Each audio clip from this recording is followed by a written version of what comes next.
nama saya Ayu Afisa Mentias dengan 3 NIM digit akhir 185 dari kelas E, Prodi Akuntansi Perpajakan. Di sini, saya akan menjelaskan mengenai salah satu materi dari akuntansi perpajakan, yaitu tentang persediaan.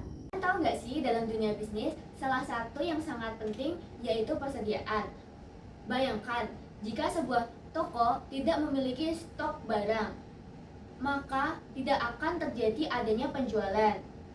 Nah, persediaan itu tidak hanya berkaitan dengan kegiatan operasional perusahaan, tetapi juga berkaitan dan berperan dalam laporan keuangan dan bahkan berperan dengan perpajakan. Nah, di sini saya akan menjelaskan mulai dari pengertian persediaan dalam akuntansi, metode persediaan, dan penilaian persediaan, serta kaitannya dengan perpajakan. Menurut kalian, apa sih persediaan itu? Nah, persediaan adalah aset yang dimiliki perusahaan untuk dijual kembali dalam kegiatan usaha normal atau digunakan dalam proses produksi. Persediaan itu termasuk dalam aset lancar karena biasanya dapat dicairkan atau digunakan dalam waktu kurang dari 1 tahun.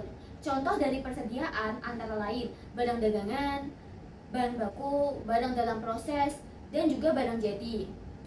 Dalam akuntansi, persediaan memiliki peran yang sangat penting karena secara langsung mempengaruhi harga pokok penjualan atau HPP serta laba perusahaan. Jika persediaan tidak dicatat dengan benar, maka laporan keuangan juga akan menjadi tidak akurat. Nah, ada 2 metode pencatatan persediaan, yaitu perpetual dan juga periodik. Metode yang pertama yaitu metode perpetual. Nah, metode perpetual ini mencatat persediaan secara terus-menerus setiap terjadinya transaksi, sehingga informasi persediaan selalu up to date. Contohnya, jika kita sebuah toko membeli sebuah beras untuk stok penjualannya, nah toko tersebut akan langsung mencatat pembelian beras tersebut, sehingga informasi persediaan selalu up to date atau terupdate terus. Nah, yang kedua yaitu metode periodik yang hanya mencatat persediaan di akhir periode sehingga lebih sederhana. Namun kalau menggunakan metode periodik ini maka akan kurang detail. Dalam menentukan nilai persediaan terdapat beberapa metode yang digunakan, yaitu yang pertama metode FIFO atau first in first out, dan juga metode rata-rata atau metode average. Nah, metode FIFO ini mengasumsikan bahwa barang yang pertama masuk akan dijual terlebih dahulu, sedangkan metode rata-rata menggunakan harga rata-rata dari seluruh persediaan. Persediaan itu sangat berkaitan dengan perhitungan harga pokok penjualan loh, karena dalam rumus HPP harga pokok penjualan terdapat persediaan awal ditambah dengan pembelian kemudian dikurangi persediaan akhir. Maka jika HPP besar, maka laba akan kecil, dan jika HPP kecil, maka laba akan besar. Selanjutnya, kita akan lanjut mengenai hubungan persediaan dalam perpajakan.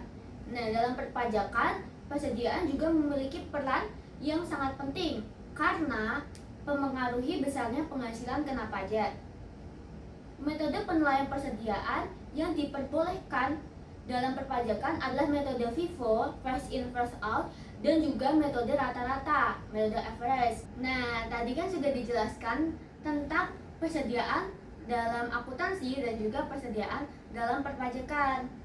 Nah, kira-kira apa sih perbedaan dari persediaan dalam akuntansi dan juga persediaan dalam perpajakan? Dalam praktiknya sering terjadi perbedaan antara perlakuan persediaan dalam akuntansi dan juga perlakuan persediaan dalam perpajakan. Salah satu contohnya adalah penurunan nilai persediaan. Nah, dalam akuntansi, penurunan nilai persediaan dapat diakui sebagai beban. Namun, dalam perpajakan belum tentu diakui. Perbedaan ini akan menimbulkan koreksi fiskal dalam perhitungan pajak. Jika biaya diakui dalam akuntansi tetapi tidak diakui dalam pajak, maka akan dilakukan koreksi fiskal positif yaitu menambah laba kena pajak. Salah satu contoh kasus yaitu misalnya sebuah perusahaan itu memiliki data sebagai berikut, yaitu persediaan awal sebesar 50 juta rupiah, pembeliannya sekitar 150 juta rupiah, dan persediaan akhirnya sebesar 40 juta rupiah. Maka HWP dapat dihitung yaitu 50 juta ditambah 150 juta kemudian dikurangi 40 juta sehingga diperoleh HPP sebesar 160 juta. Jika penjualan perusahaan sebesar 20 juta rupiah, maka laba yang diperoleh adalah 90 juta rupiah. Namun, jika terdapat penurunan nilai persediaan sebesar 10 juta rupiah yang diakui dalam akuntansi tetapi tidak diakui dalam perpajakan, maka harus dilakukan koreksi fiskal positif sehingga laba menjadi 100 juta rupiah. Persediaan dalam perpajakan acuannya ada di Undang-Undang Nomor 36 Tahun 2008 tentang pajak penghasilan. Nah, di pasal 10 ayat 6 UU PPH itu mengatur tentang penilaian persediaan, yaitu hanya ada dua, yaitu FIFO tadi yang sudah dijelaskan, first in first out, dan juga average. Dengan memahami persediaan dari sisi akuntansi dan juga perpajakan, kita dapat melihat bahwa keduanya itu memiliki hubungan yang saling berkaitan dan sangat penting dalam dunia bisnis. Nah, ketelitian dalam mencatat persediaan hari ini menentukan ketepatan laporan keuangan dan juga pajak di masa depan.